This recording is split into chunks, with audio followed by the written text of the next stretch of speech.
Like, are you surprised that starting out week one, the Giants at home are dogs to the Denver Broncos? I mean, I know that this is a league-wide narrative as opposed to maybe from the inside looking out, but it has to me, it feels like I may be as far off in my perspective on the Giants as I've been ever. If you're going to tell me that they are going to lose to the Broncos week one, it just seems like something doesn't align here. Yeah, well, you look at Chubb, he's still going to be Chubb. You still look at Miller, there's still going to be that very aggressive line, which I think we look at Daniel and he doesn't exactly handle aggressive lines well. So that's something that, that's probably why people are having that narrative. But also the Giants have shown us who they are so many times before. Like nothing has stood out about Daniel Jones where I'm saying, okay, maybe this is the year, this is the chance. I also think that the Broncos have that tight end, came from Iowa. You know who I'm talking about. Big Fant? Dude.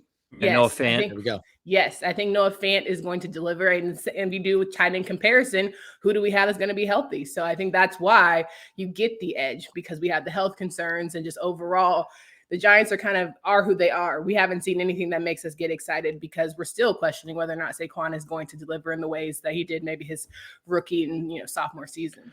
Yeah, Candace, talking about the Broncos, Adam and I go back and forth on this all the time. The Broncos were a 5-11 team last year. And we talk about week one, not to overreact.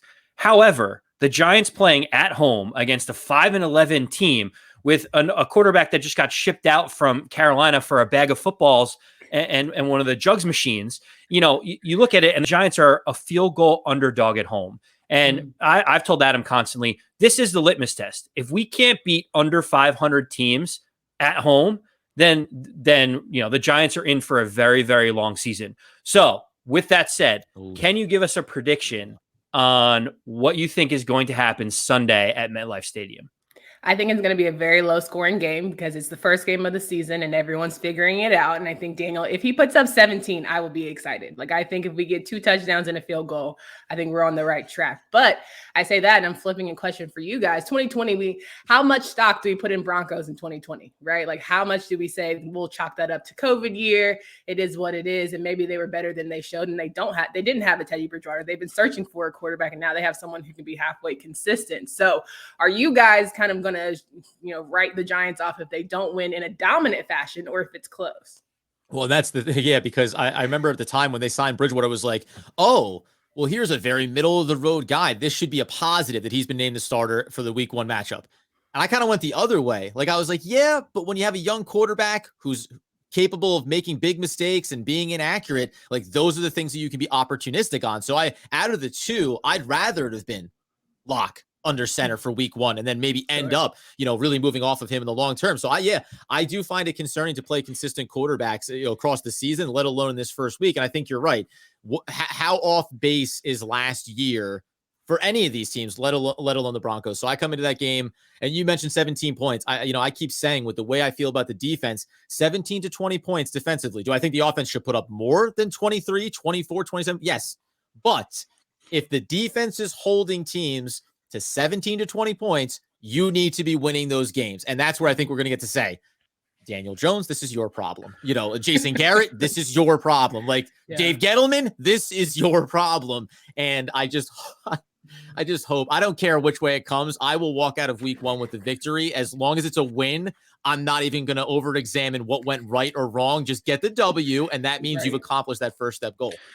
Yeah, Candace, we're all in the same boat with the under probably being the right move here. It's immediately the first thing that came to my mind. Adam and I talked about it right after one of the last preseason games. I'm like, whatever the under is, just bet it. And right now it's at 42.5. And what I said to Adam was like, yeah, clearly the first team to 20 points is going to win this game. Like, there's no way that this is going to get into the 30s and it's going to be a shootout between Teddy Bridgewater and Daniel Jones with the two types of defenses that we have on the field. We have all pros like Justin Simmons, for the Broncos, and all pros like Leonard Williams, James Bradbury on that side for the Giants.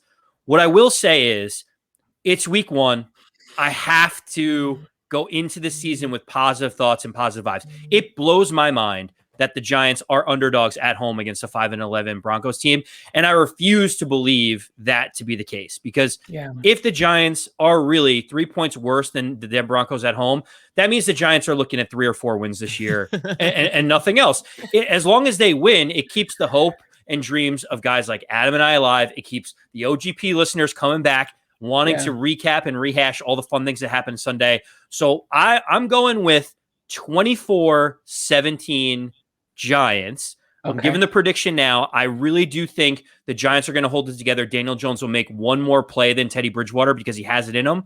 And that's what I'm clinging to right now. Okay, Candace. Right now, Candace is not on the same page with you. I think it's going to be 17. You closed that up, went, yeah, you'd like that to happen, wouldn't you? I think it's going to be 17-14, and the Giants are going to give us a heart attack till the end and kick a field goal. There we go. And that's why you had Santoso pushing Gano all through the offseason. And then ultimately Gano with that Renaissance season last year. We will get you out of here now because we took a little bit extra time, as I always try to do.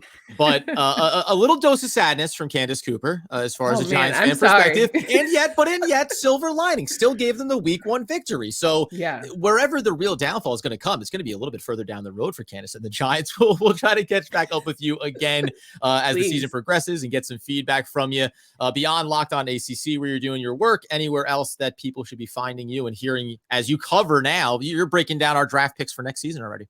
I'm just saying, you guys can follow me though at Candace D Cooper on Twitter. Love, have a good time. Keep it very light, keep it fun. I don't think it should ever get that deep. I'm not an X's and O girl. I'm more like just a straight shooters. Call it how I see it. So if you're down for that, I'm here for you. So thank you guys so much for your time, and I appreciate it. I can't wait to come back.